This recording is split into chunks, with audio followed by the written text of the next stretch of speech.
Alright, welcome back. Today we're going to be whittling a rooster out of a Y-shaped twig. You're going to want a twig that looks like one main piece is up and down. You don't want it to look like a Y like the one I'm holding right now.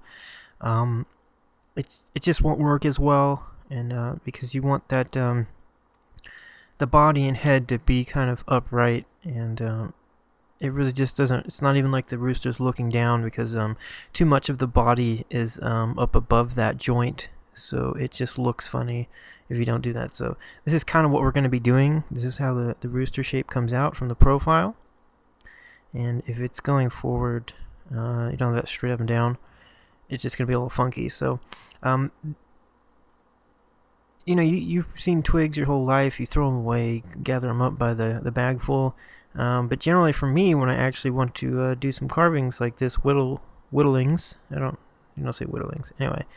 You just can't find them. Okay, so here's the other issue, is some of the woods, they have a pith that's too large. You see that in there? It's like all this crap. They may not have that same kind of crap, but the pith is just, it's too soft.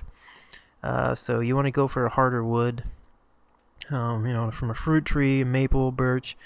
Really, it doesn't matter. You don't have to worry about the species. You just pick it up, keep your pocket knife with you, and try it out. And so here we go. I'm trying to show you what the front of the head's going to look like. I usually leave the tail and the bottom, down or with some length on them. But I'll cut off the top there. You can whittle it if you want. This wood was just a little bit funky to deal with, so I just sawed it off. So what we're basically doing here is we make it a flat, kind of narrow section in from where the joint is, just above the joint. You kind of have it ramp down into a little section there. This turned out to be not a great piece to do this video with. It worked out in the end, but it has funky knots all in it. There's one that's right there at the end. You can see how hard of a time I'm having. And this one's a little bit slanted there, which is fine. It'll give a little bit of character, but I'll keep that in mind when I'm narrowing this. So you basically narrow it until it's about, like a quarter of the width of the actual body. And then you're going to kind of sharpen the tip of it as well. Because that's where the rooster's hat fin, I have no idea what it's called. His little feathers on top. They're not feathers, it's that red crap. I don't know. Boy, I really should have looked something up before I started doing this video. Anyway. Alright, so here I'll kind of draw out what's kind of going to happen, what we're going to whittle here. And there we go. So you don't have to get as detailed as I get, especially if you're going to paint it. It'll come across, it'll read as a rooster with much simpler things happening. It's really hard. I had a hard time on a lot of early ones getting these kind of the fins on the top end. And but again, after I painted them, they totally looked fine. So it's maybe better to leave them alone.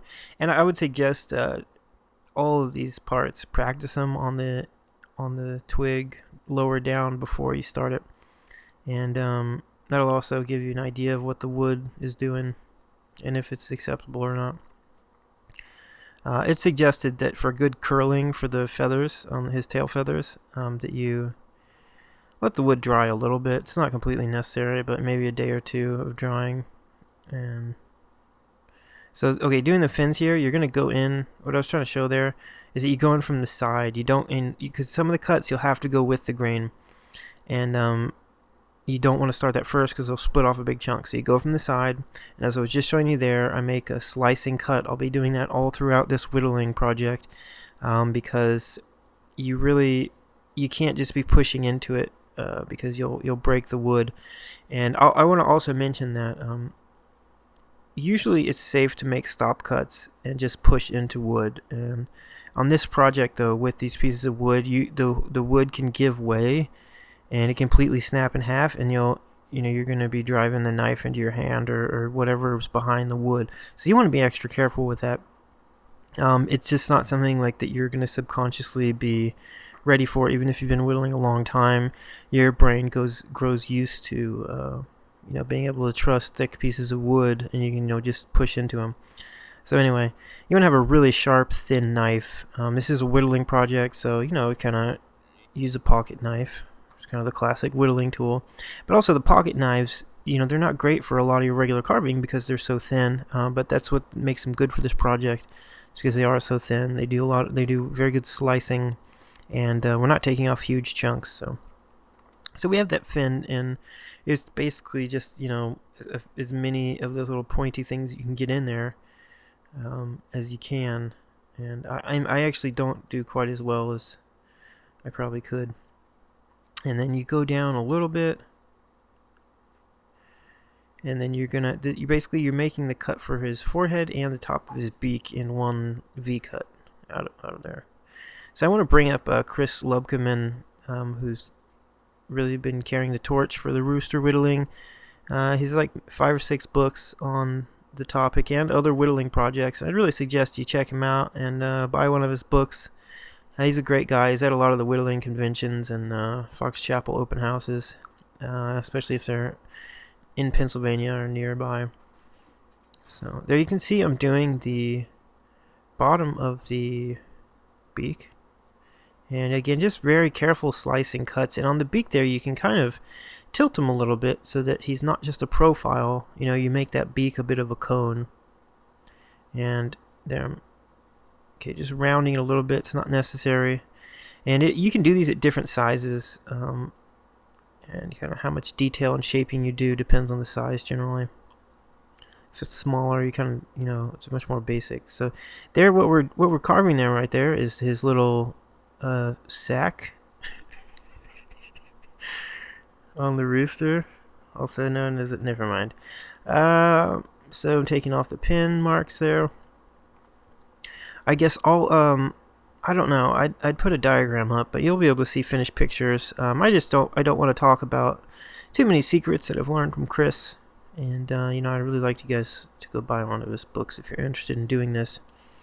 So now we're doing the back of his little headpiece, and that's kind of doing the bottom of it, and then also we're shaping the back of his neck at the same time, which is just kind of just round into that little V cut that we made. And that will just give him a little bit extra character. And I'd suggest looking at an actual rooster before doing this and kind of looking at it. It's very simple stuff, but I've been doing these for years, and I haven't been doing them constantly. I just, like, every once in a while I'll do one, and I'll always be looking at roosters or looking at somebody else who's whittled these and picking up something new.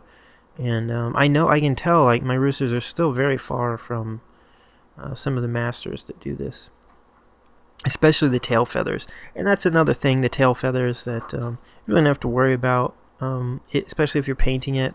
If you just have some broken off pieces of flared wood, it'll totally work. And as some of you may have seen on YouTube, there's a fellow who actually glues on the pieces instead of whittling them. So here we go, starting on the legs. The legs is kind of the same as the head shape, except it's turned the opposite way. We're basically whittling it down to ramping it into a flat piece, which is about 1/4 of the size of what the original, twig was. This is another area where I run into where there's a knot, and it's causing some issues. And you see there, I'm kind of struggling with it. I probably could have switched over to a larger knife, but whatever. In Chris's books, he cuts off I think about as much as he leaves for the head. Underneath the joint, he cuts it off there for the legs. But I find it easier to cut it off afterwards, and because right here I wouldn't have anywhere to hold. I would be holding on to the head, which is very fragile. So I'm not to that point yet. So again, you do this in the back too. And you want to make sure not to go too thin right here. We're going to separate his legs, and you'll want to have maybe, leave a little extra wood on his legs until you get that. And then you can shape them and get them a little more narrow. Okay, so you can see there, this is basically the shape. You don't take it in a whole lot on the sides, by the way. You kind of just get the bark off. But again, it kind of depends on how how big of a piece of wood you have.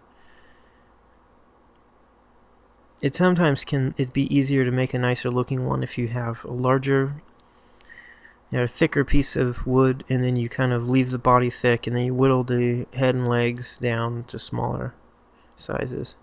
I generally don't do that. I mean, as you can see, I didn't bring anything down. I just kind of made all the V-cuts from wherever that thickness was on the original branch. So you can see here, I'm just trying to get down a little bit better shape. This is taking a pretty long time because the twig was a little bit rough. But you're going to enjoy this when you do this, it's just a fun whittling thing. You go sit out on your rocking chair and kick the dog if you still have your legs.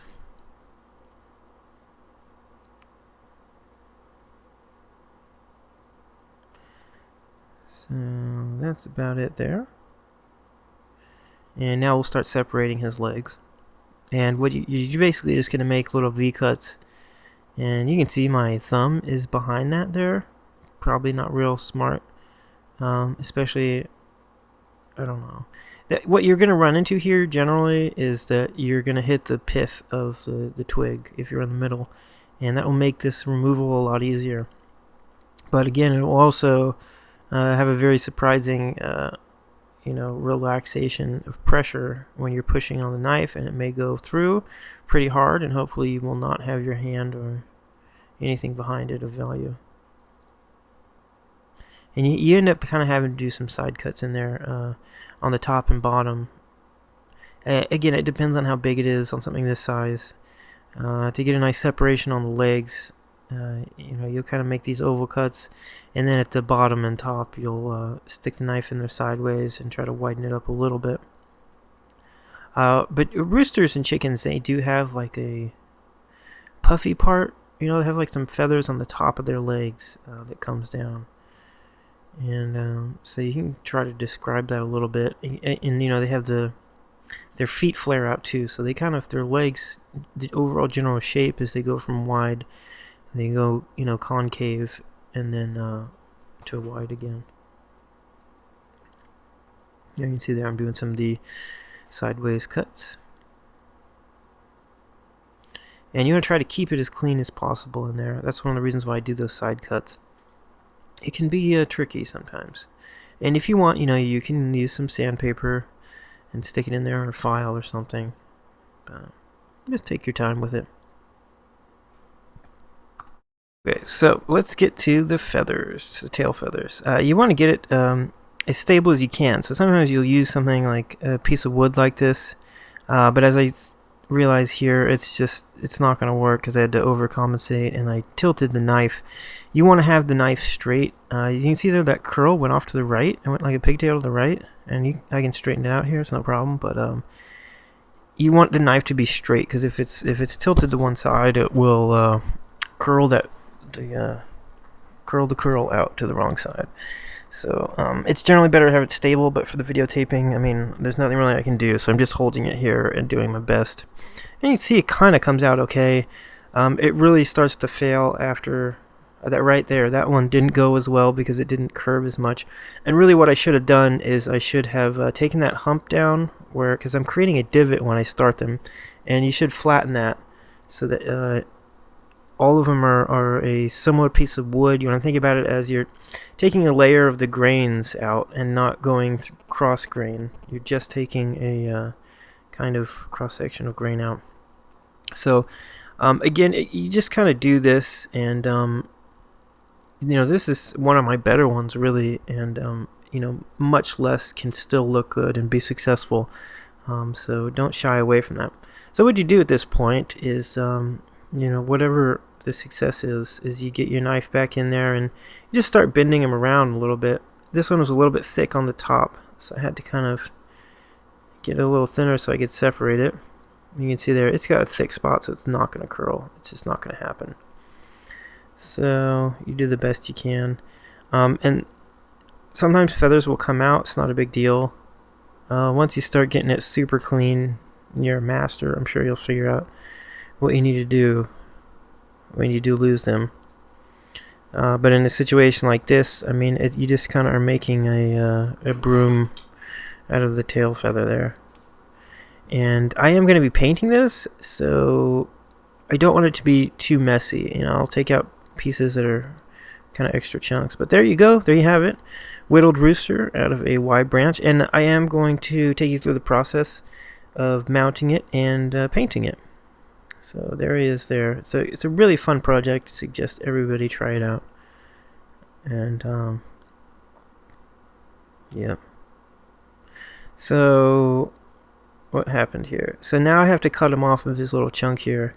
And I don't want to really whittle the whole thing off because you know, you don't want to put any pressure on those legs. And this is only really an issue because this was a funky piece of wood. There's knots down by the legs, and it's such a thick piece of wood that he really has, like, you know, you can see it looks like he's mounted already. So I don't know. Anyway, what I'm trying to say is, you know, a lot of times it's not an issue. The wood's already so thin that you can just whittle off a piece, but not on this one. And you see I sawed it off there, and I sawed it off below the connection where it's separated, because even the saw's pressure would maybe be too much. So I very carefully will separate this and then trim it down.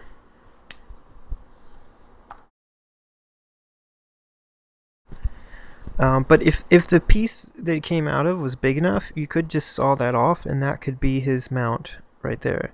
And what I mean by mount is these don't stand on their own, so you know, you put them in some sort of fun wood and give them a little place to stand.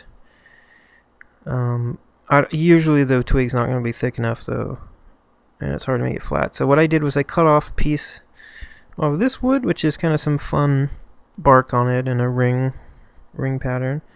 And so you need to measure where his feet are going to be. And what I'll do here, I can't really see it. You know, I'm basically putting the knife right under where I want his foot to be. And then I'll twist it out a little bit. Don't go too deep because then the hole would get too big. You want to have a clean little connection there. And then I'll place that other foot in that hole I just made. And I'll place that knife tip right underneath and make that one. And then I'll go ahead and drill it out. And in the spirit, yeah, there we go. In the spirit of whittling, we're going to use a hand tool to make these holes. I just had to check it right there. That's what I was doing. So I'm going to drill a hole into my sketchbook. That's what I've always wanted. No. There we go. Take that off. I think I'd already done the other hole, actually, off camera there. So, alright. So I'll check that, and this is what I usually do to be safe, is that I'll kind of have the holes that, you know, do that, and then I'll kind of do the final shaping on the legs. And that way, if it's a little bit off, I can kind of tilt, you know, that leg into the right place. You know, basically narrow it on just one side, and then it will kind of basically get farther apart. And also, you're going to want to leave, you don't want to make it completely round, perfect. You're going to leave a little bit of some corners so that they will make a bit of a pressure fit when they go in there. And you can also use glue, but it'll have to stand somehow on its own, even when you glue it, until the glue dries. So yeah, you can have all kinds of fun stuff for their stands. You know, you find some fun driftwood or a knot or something, some birch bark, and there we go. So there's the stand, and now we're gonna go ahead and paint it. Oh, I guess a lot of them are left. They leave the bark on the body, because I really didn't carve that part at all. But on this one, like, I just wasn't even thinking about it and kind of carved off some of the bark. It was a little bit like stringy, so some came off in a place where you could usually leave it, and that's fine. So I'll paint this one black, and that way it really doesn't matter. But it can be a fun thing to kind of leave the body with the bark and use that as a kind of design aspect. So I water down this black pretty good, or like you mix the water into your black. So it's still dark, but it will really run, say, because you want it to run in between these little places, in between these feathers and whatnot. And you're not going to want to use your favorite paintbrush because you're going to have to stick it in there and it's going to bend some of the bristles. So this just kind of takes a while, and you deal with it. It's not too bad though. And I guess if you really wanted, you could dip it, but it doesn't take that long. So yeah, if you were gonna do a white one, or you left the bark on there for the body, you do a white one, and then you wouldn't have to paint the body. You just kind of paint the top white, and the tail feathers white, and then you do the legs like an orangish, and then red on the sack and the headpiece. Those are the scientific anatomical parts of the chicken. Oh man. I can't use Wikipedia while I'm recording, right? So anyway, so yeah, I'm just getting this stuff in there, going back to this black paint and keeping it nice and good consistency. And what I did here a lot of was I ended up splattering a lot of the black paint because it's kind of runny, and I'm letting it flick off there so I can get it in there. And I don't know, it's just what happens. And I actually end up getting a fingerprint on the top. You don't want to paint the whole thing black or get black on the places where you're going to paint other colors, because you're not going to be able to get the other colors to cover it up. It'll take too many coats and it'll look funny. So you may want to do the other colors first. It really depends on your painting style and how comfortable you are with them. I'm really bad at painting between the lines, coloring in between the lines, and I don't have a steady hands and I don't have patience, so I probably should have done the other parts first, but whatever. This turned out okay. One of the things that happened is actually was on the beak. It was having issues, and there was like some junk there. I don't know what it was, but I couldn't get a clean line with it, so I ended up just carving it off. And you do have that option on a wood carving, unlike a canvas. You can kind of use an eraser, the knife eraser, if you make a mistake that you think you can't cover up with the paint. And you just take a very thin layer off. You'll probably want to let the paint dry completely before you attempt that, because it's just gonna the knife is gonna smear the paint from where it's not cut. So there he is. He's got his black on, and I'll very carefully put him in his little housing there so he can dry, and then right there I get my finger in the black and smear it. Good going. Alright, so I'll leave him dry a little bit so there's not any more smearing, and I'll have places to hold him. And we're going to do the red now. The red, I didn't mix the red at all. I think it's fine to just use whatever red color you have, and especially on the black rooster, so it'll really pop. But if you're doing like a white one, you may want to mix in, try mixing the red a little bit. Get a darker one maybe, or a lighter one, see how it goes, a little oranger. So yeah, I'll do a second coat here to cover up that the black mess up I did on the top there. You just want to be very careful. You can use a really small paintbrush for some of this stuff, but you want a longer paintbrush because it will have a smoother kind of flow of paint, and it will stay as a point better. It will actually end up having a finer point, because it has more paint in it. It allows it to be heavier and more condensed. So there's the red parts done, and then I'll just very carefully go in there. This is what I was talking about earlier. There's a chunk there, and I'm not able to get the lines that I want. The paintbrushes just aren't getting there, and if I pushed it too much, it would end up just going everywhere. So I just kind of backed up. Oh, we're out of frame. Great job. Alright, there we go.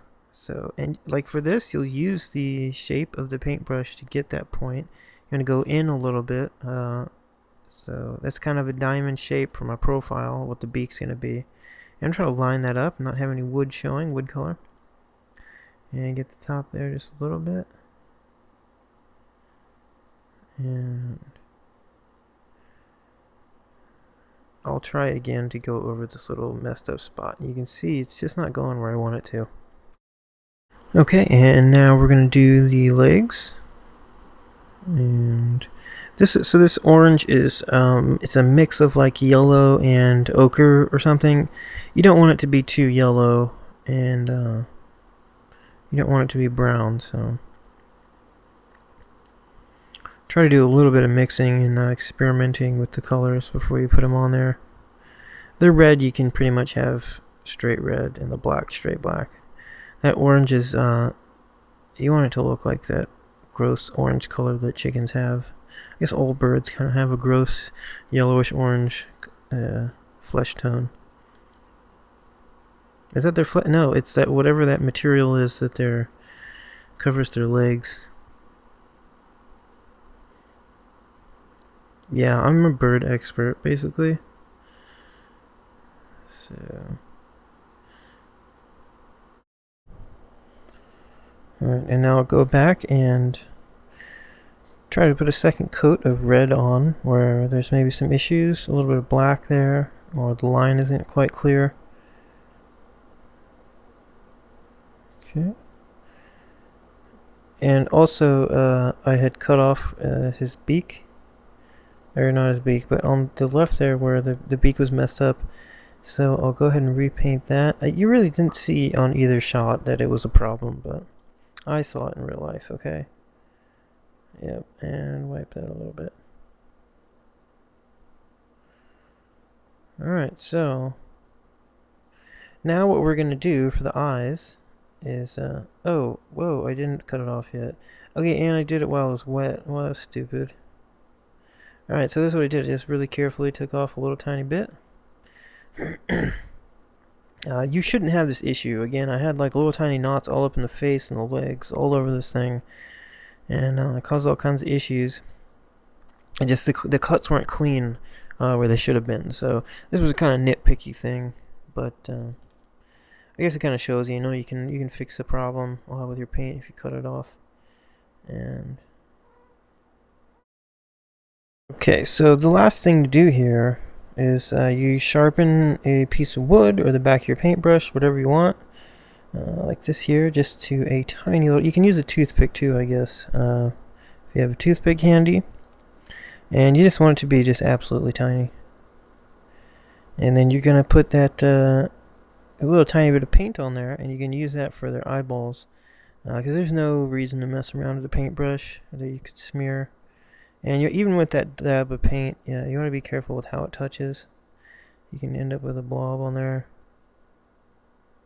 And there we go. That is a done turkey. I mean, rooster. So yeah, there you go. Rooster whittled out of a Y branch. Hope you guys enjoyed, and carve safe.